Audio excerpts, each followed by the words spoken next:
자, 6월 시장이 시작됐죠. 5월 하순부터 시장은 좀 반등하기 시작하고 있는데 다만 이게 약세장 랠리라는 시장의 평가 그리고 불확실성은 여전하다는 시장의 평가들이 계속 나오고 있다 보니까 과연 6월 시장 전망은 어떤지 그리고 이런 변동성 계속될 것인지 여러 가지 궁금증들이 있습니다. 시장에 대한 판단 내려보도록 하겠습니다. 자, 86번가 정광호 대표 함께하겠습니다. 어서 오세요. 네, 안녕하십니까. 네, 안녕하세요. 자, 먼저 그 6월 증시는 좀 어떨 것 같으세요?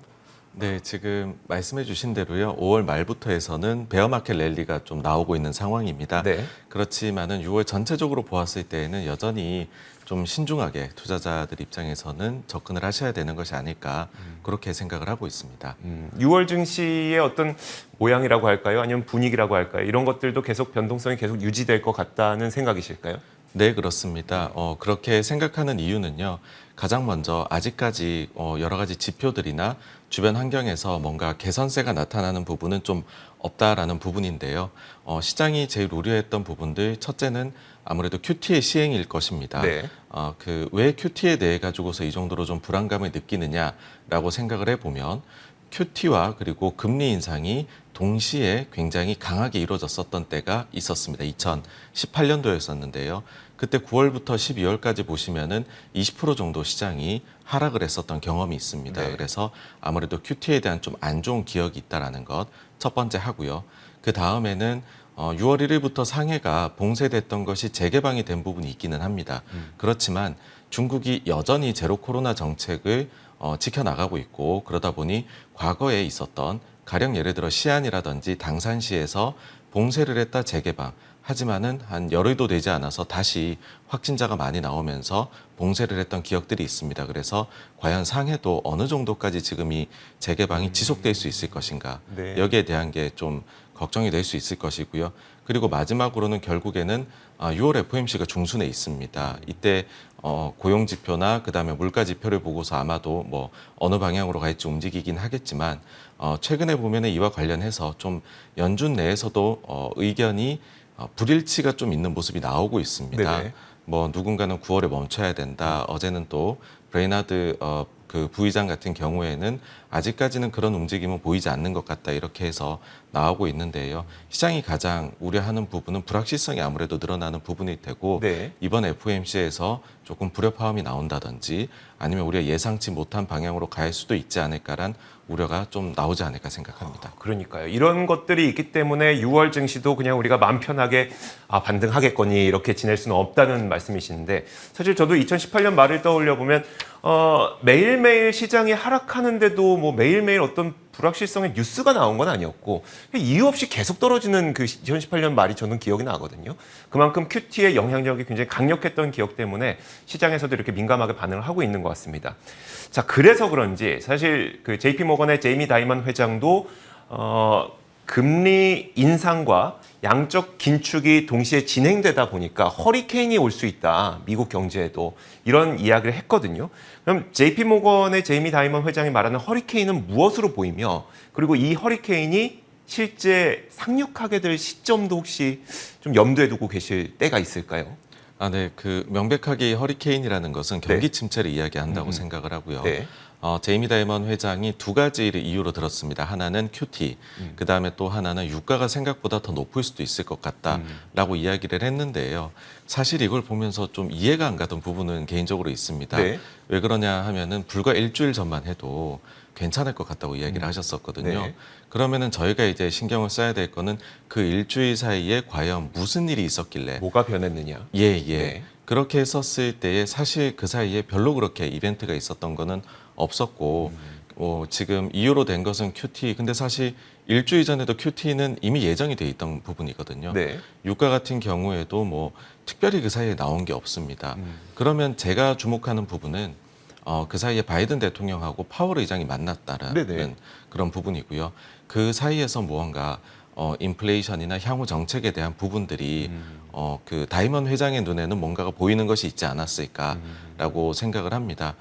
사실 이게 그 제이미 다이먼 회장 혼자만의 이야기가 아니라 간밤에는 또 그 골드만삭스 이 CEO 같은 경우에도 네네. 전례 없는 일이 펼쳐질 것 같다라고 이야기를 하면서 좀 우려의 목소리를 냈습니다. 그래서 이게 전반적으로 저희가 뭔가 완전히 알 수는 없지만은 네네. 무언가 불확실성 요인이 좀 생겨나는 것 아닌가라는 생각은 좀 들고요.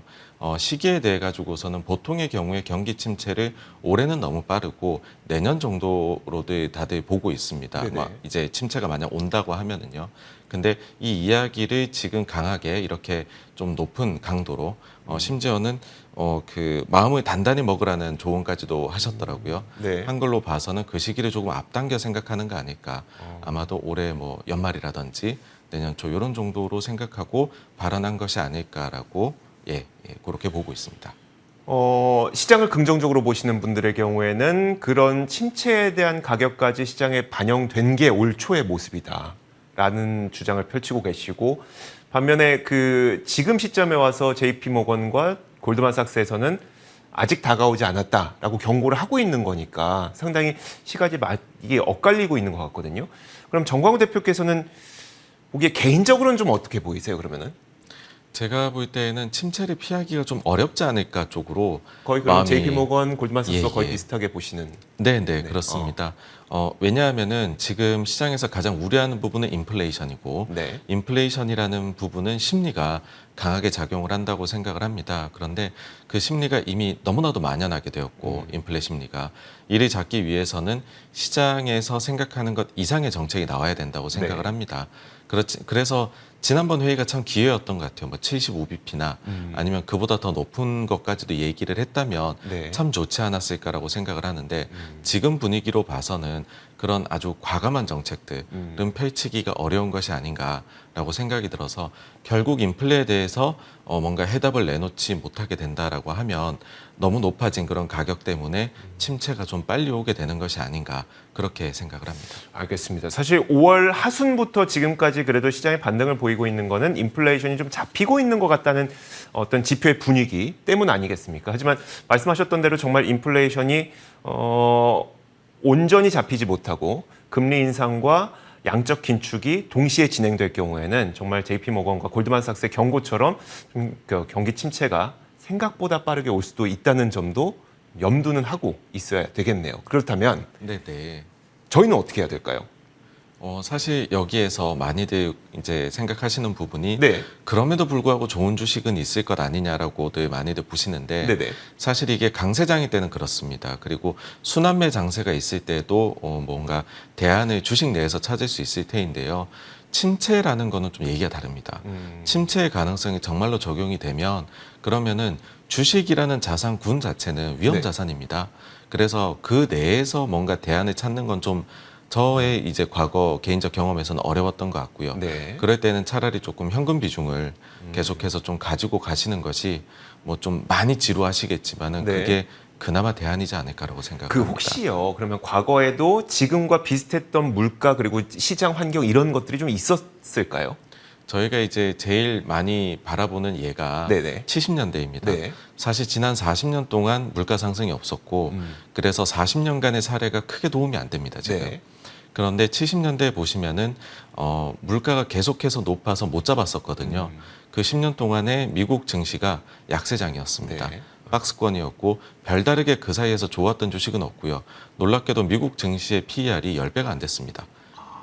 그래서 진짜인가요? 예. 믿기지 않을 정도인데. 네네. 그래서 그 굉장히 좀 약세장의 분위기가 이어졌기 때문에 그때 당시에 뭐 어떤 섹터가 좋다라든지 뭔가 방어주가 있다라든지 그런 것 자체가 존재하지 않았었던 시기였었고요. 그저 인플레에 어떻게든 좀 대응을 잘해줬으면 좋겠다라는 생각을 투자자들이 할 뿐이었죠. 실제로 인플레가 높았었지만은 73년, 4년도에는 별다른 인플레 대응을 안 하고 눈속임을 좀 하려고 했었어요. 네네. 그러다 보니까는 그 뒤에 오히려 더 높은 인플레가 오면서 증시가 망가졌고요. 반대로 79년도에 많이들 이제는 아실 겁니다. 폴 볼커 의장이 네, 취임을 그렇죠. 하면서는 네. 적극적으로 인플레와 싸우겠다라고 하면서 오히려 금리를 많이 높여버리니까는 시장이 그때부터는 환호하면서 그때부터가 시작입니다. 80년대에 주식시장의 대호황을 이끌었었거든요.